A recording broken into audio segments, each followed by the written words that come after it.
100 years ago, giving women the care they need to live their lives and chase their dreams. No limits, no ceilings. And a century later, an enormous ceiling is coming down. Greetings. You're listening to Principles Matter, a podcast of Celebrate Life magazine. This is William Mahoney, and I'm here with Bonnie Sears. You just heard the president of Planned Parenthood, Cecile Richards, speaking at the 2016 DNC. Speaking of Cecile Richards, Bonnie, did you see this tweet with a quote from Cecile Richards from September? Which one? The one using the hashtag Black Lives Matter with a quote from Cecile Richards in the middle. Oh, you mean the one that starts with, "We stand with communities affirming that Black Lives Matter," and ends with, "We must address state violence. Freedom from violence is reproductive freedom." Yeah, I saw that. What do you think freedom from violence is reproductive freedom means? I think it means something between not much and absolutely nothing. Honestly, at this point, Planned Parenthood could say just about anything. I don't think the organization is concerned about making sense nearly as much as it is concerned about making money. Hey, I've got a slogan for them. We must address kaiju violence. Freedom from Godzilla is reproductive freedom.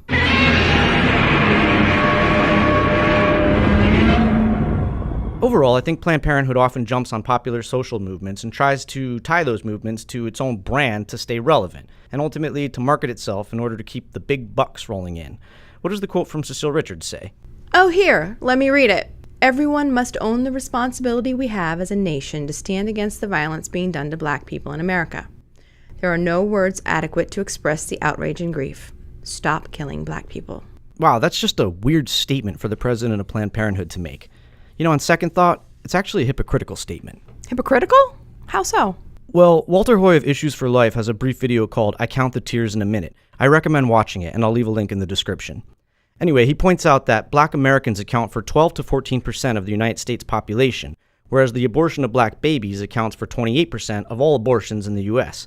This is staggering.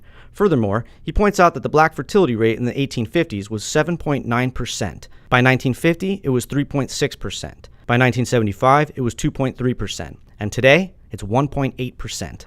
This dramatic drop in fertility, coupled with such a high number of abortions, is largely the result of Planned Parenthood's efforts since its inception in 1916. Planned Parenthood has played a significant role in substantially diminishing the African American population in the United States. And if you think for 1 minute that Planned Parenthood does not support this, listen to Cecile Richards responding to South Carolina Representative Trey Gowdy at a congressional hearing in September of 2015. Candidly, in my 10 years at Planned Parenthood, I've experienced myself people who have picketed outside of our health center and then found themselves in need of our services, and we try not to judge. And I'm sure that there have been employees who grew tired of participating in the practices that they were participating in, and they may have gone to the other side, might they? How about opposing abortions on the basis of gender or race? Can you understand how people may support legislation that ban that? As I've tried to say, I appreciate that people have a lot of different views on the issue of abortion, and there's any number of different pieces of legislation you could describe. And I think fundamentally at Planned Parenthood, we take the position that we trust women to make their decisions about their pregnancies. Seriously? Wow. What do you make of her response? Well, Mrs. Richards dances around the question, but her non-answer is actually a crystal clear answer.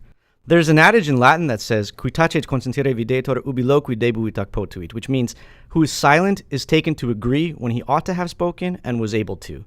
In this exchange with Mr. Gowdy, Mrs. Richards had a golden opportunity to say that having an abortion based on the gender or race of the child is a heinous practice. By definition, aborting a child because of his or her race is the most extreme act of racism possible. But she didn't say that. She ought to have spoken against this practice and was able to, but gave a non-answer that was a crystal clear one. Mrs. Richards has no problem with aborting children based on their race.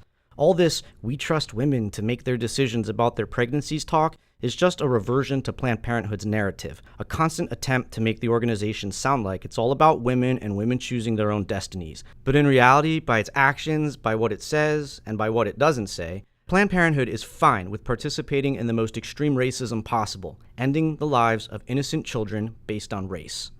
Cecile Richards' statement is one of palpable hypocrisy. It is Planned Parenthood that needs to stop killing black people.